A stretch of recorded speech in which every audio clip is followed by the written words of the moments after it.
अस्सलामुअलैकुम नजरीन, आप देख रहे हैं जचरला टाइम्स न्यूज। ज़रिए किसानों के साथ कांग्रेस हुकूमत की लापरवाही का शिकार। मकई की खरीदारी में ताखीर पर साबिक़ वज़ीर सेहत डॉक्टर सी लक्ष्मण रेड्डी बरहम। इन्होंने बरहमी का इजहार करते हुए फ़ौरन 2 रोज़ में मकई न खरीदने पर हुकूमत के खिलाफ बड़े पैमाने पर एहतजाजी धरने की धमकी दी।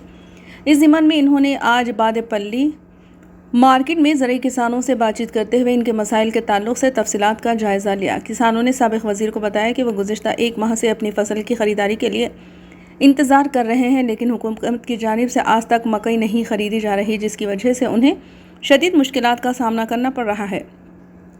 किसानों ने कहा कि फसल तैयार होने के बावजूद ख़रीदारी ना होने से वो इसे महफूज रखने में नाकाम हो रहे हैं और नुकसान उठा रहे हैं। इस मौके पर साबिक़ वज़ीर सेहत डॉक्टर सी लक्ष्मण रेड्डी ने मुकामी मीडिया नुमाइंदों से बातचीत करते हुए कहा कि तेलंगाना कांग्रेस हुकूमत पर सख्त तनकीद करते हुए कहा कि किसानों की पैदावार ख़रीदना हुकूमत की ज़िम्मेदारी है, लेकिन इसमें नाकामी नज़र आ रही है। इन्होंने कहा कि हुकूमत को पहले से अंदाज़ा लगाकर फसल की पैदावार के मुताबिक ख़रीदारी मराकज़ क़ायम करने चाहिए। इन्होंने अफसोस का इजहार किया कि किसान 1 माह से इंतज़ार कर रहे हैं, यहाँ तक कि एहतजाज भी कर चुके हैं, इसके बावजूद हुकूमत में कोई हरकत नज़र नहीं आ रही।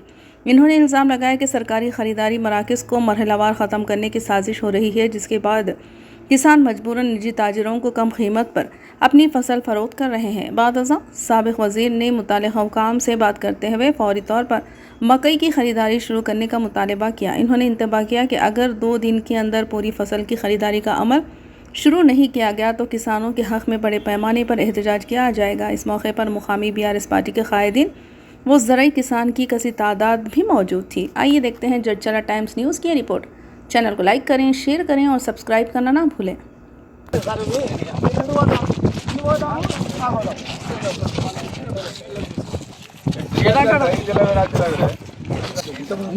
ఉమ్మడి జిల్లానే సార్ కాంట్రాక్ట్ అంటే కాంగ్రెస్ పార్టీలకి కాంట్రాక్ట్ అందుకో లారీ పెడతారు. జడ్చర్ల కాటన్ మార్కెట్ ప్రాంగణంలో మక్కల కొనుగోలు కేంద్రాన్ని ఈరోజు చూడడం జరిగింది. చాలా బాధాకరం.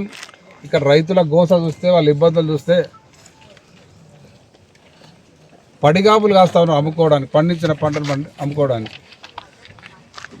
కొందరు రైతులు నెల అంటున్నారు, కొందరు రైతులు నెల 15 రోజులు అంటారు, కొందరు 20 రోజులు అంటున్నారు. మరి ఇన్ని రోజుల నుంచి రైతులు ఇక్కడికి వచ్చి పండించిన పంటను, కష్టపడి పండించిన పంటను అమ్ముకోవడానికి ఇబ్బంది పడే పరిస్థితి ఈ గవర్నమెంట్లో నెలకొన్నది. ప్రభుత్వ బాధ్యత రైతులకు అండగా ఉండాలి. పండించిన పంటను అన్ని రకాల పంటలు ఎప్పటికప్పుడు సీజన్కు ఇమ్మీడియట్లీ పంట స్టార్ట్ అయిన వెంబడే కొనుగోలు కేంద్రాలు ఏర్పాటు చేయాలి. ముందే లెక్కలను తీసుకొని ఎక్కడ ఏ పంట ఎక్కువ పండింది, ఏ కొనుగోలు కేంద్రాలు పెట్టాలని ఆలోచన చేయాలి. ప్రభుత్వం ఒక ఆలోచన విధానం లేదు, పరిపాలన దక్షత లేదు. ప్రజాపాలన, రైతు పాలన మాట్లాడి రైతులను ఈ రకంగా గోస పెడతా ఉన్నారు, ఇబ్బంది పెడతా ఉన్నారు. గతంలో మీరు చూసిండ్రు, ఏ పంట అయినా సరే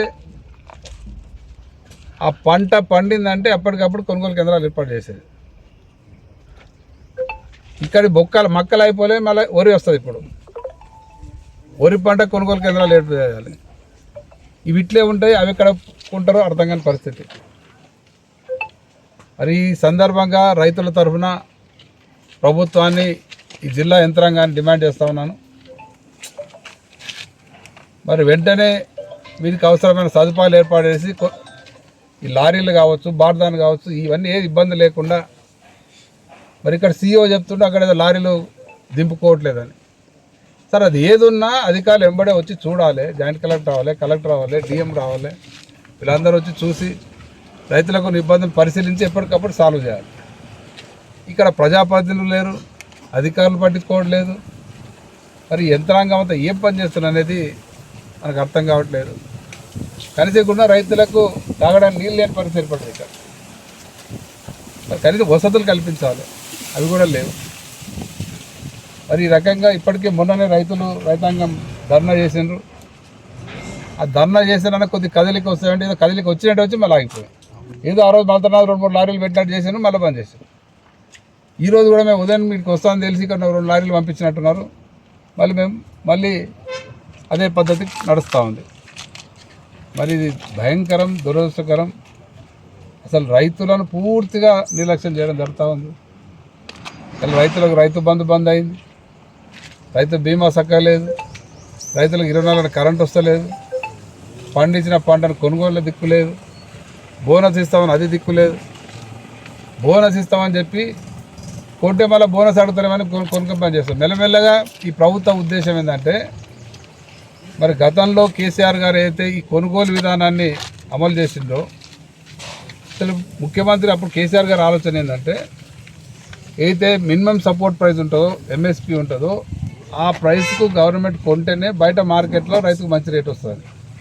ఈ కొనుగోలు కేంద్రాలు ఏర్పాటు చేయకుంటే బయట మార్కెట్లో తక్కువ రేటుకు రైతుల దగ్గర కొంటారు వ్యాపారస్తులు, రైతులు నష్టపోతారు. ఉదాహరణకు చూస్తుంటే ఇక్కడ 2400 ఎంఎస్పి ఉంటే బయట 1500-1600 కొంటున్నారు. ఈ కొనుగోలు కేంద్రాలు ఏర్పాటు చేసిన కేసీఆర్ గారి ముఖ్య ఉద్దేశం రైతులకు పండించిన పంటకు మంచి ధర రావాలి, ఎంఎస్పి కంటే ఎక్కువ రావాలి, కాంపిటీషన్ ఉండాలి ప్రభుత్వం వ్యాపారుల మధ్యనని ఆలోచన చేసి ఈ కొనుగోలు కేంద్రాల ఏర్పాటు కేసీఆర్ గారే స్టార్ట్ చేయడం జరిగింది. మరి బ్రహ్మాండంగా సీజన్ వచ్చినప్పుడే వేలాది కొనుగోలు కేంద్రాలు ఏర్పాటు చేసి రైతులకు ఇబ్బంది లేకుండా గతంలో మేము చూసేవాళ్ళం. ఎక్కడికక్కడ అధికారులు, మేము ప్రజాప్రతినిధులు, మంత్రులు, ఎమ్మెల్యేలు అందరూ తిరిగేవాళ్ళం, పట్టించుకునే వాళ్ళం, చూసేవాళ్ళం. ఇప్పుడు ఆ పరిస్థితి లేకుండా పోయింది. ఈ ప్రభుత్వ ఆలోచన ఒకటే, మెల్లమెల్ల కొనుగోలు కేంద్రాలను కంప్లీట్గా బంద్ చేయాలని ఆలోచిస్తున్నారు. అందుకే ఈ రకంగా తగ్గించుకుంటూ వస్తున్నారు. ఇది ఈ రకంగా ఉంటే ఏంటంటే రైతులు బాగా నష్టపోతారు.